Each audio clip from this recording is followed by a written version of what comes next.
Mehrsheed 25th of Shahrivar 2583. Sunday 15th of September 2024. 2. President of the United States Mr. Biden. Republican presidential candidate President Trump. VP J.D. Vance. U.S. Vice President Madam Harris. U.S. members of House and Senate. CC King Reza Pahlavi. Canadian Prime Minister Mr. Trudeau. Canadian Opposition Leader Mr. Poilievr. Canadian Members of Parliament and Senate. Presidents of France Mr. Macron. Prime Minister of Italy Ms. Meloni. Chancellor of Germany Mr. Scholz. UN Human Rights Council Mr. Zeneber. Subject: a call to action against the occupying and malevolent regime in Iran on the anniversary of the tragic death of Mahsa Amini. Dear President Biden, Madam Vice President Harris, esteemed members of the House and Senate, as Iranian citizens, both within our homeland and in the diaspora, we extend our heartfelt gratitude to the United States government for the passage of the Mahsa Act. We implore you to act decisively and communicate to the global community and the Iranian populace the measures taken to avert a recurrence of the heinous acts perpetrated by the Islamic Republic the Evil in the past. This legislation symbolizes a resolute commitment to democracy and human rights in Iran, values that resonate deeply with our aspirations for liberty and justice.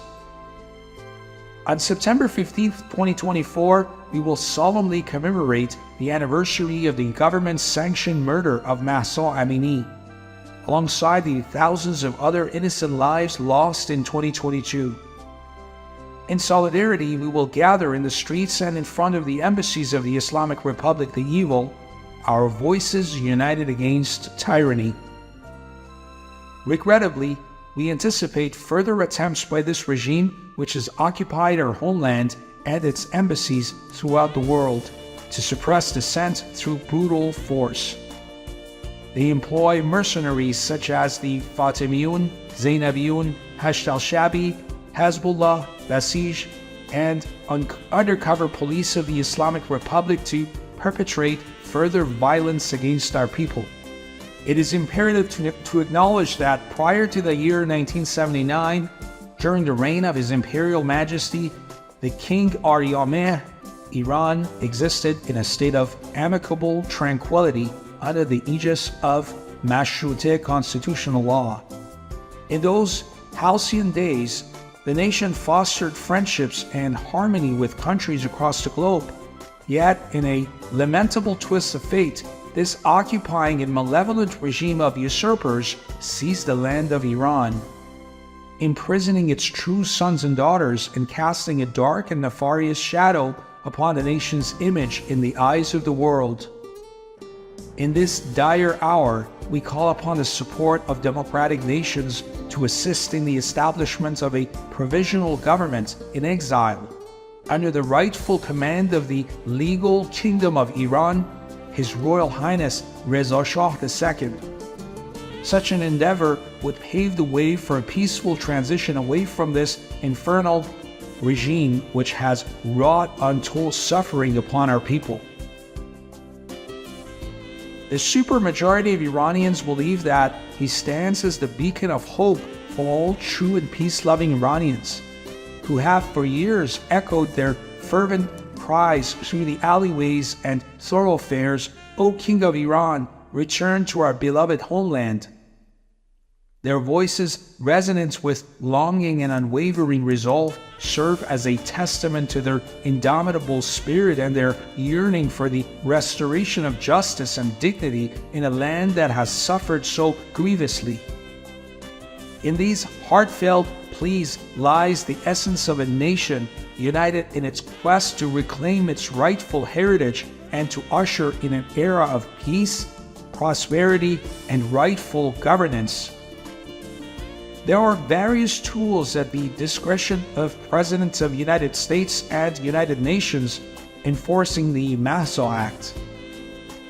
The President of the United States can play a significant role in supporting the enforcement of the Mahsa Act through various avenues. 1. Executive orders. The President can issue executive orders to implement sanctions against individuals and entities in Iran responsible for human rights abuses, directly aligning with the goals of the Mahsa Act. 2. Diplomatic engagement. The President can use diplomatic channels to raise awareness about human rights violations in Iran, urging other nations to support similar measures. 3. International coalitions. By forming coalitions with other countries, the President can strengthen international pressure on Iran to comply with human rights standards. 4. Public statements.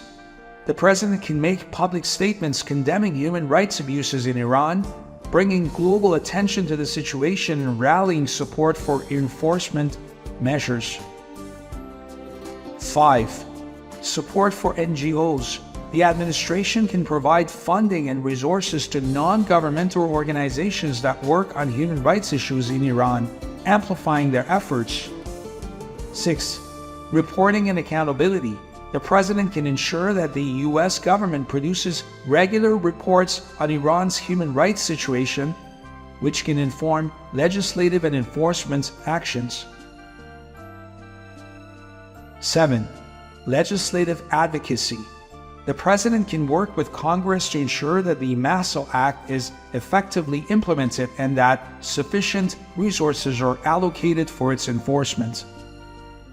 Within the framework of the Human Rights Act of the United Nations, the President of the United States can play a significant role in supporting the enforcement of the Mahsa Act through same kind of tools that were suggested earlier. By leveraging these tools, the President can significantly influence the enforcement of the Mahsa Act and promote accountability for human rights violations in Iran. In this historical journey, we seek guidance and clarity on the following pivotal questions. 1. Will the President of the United States, the House and Congress continue to support the democratic aspirations and freedoms of the Iranian people? 2.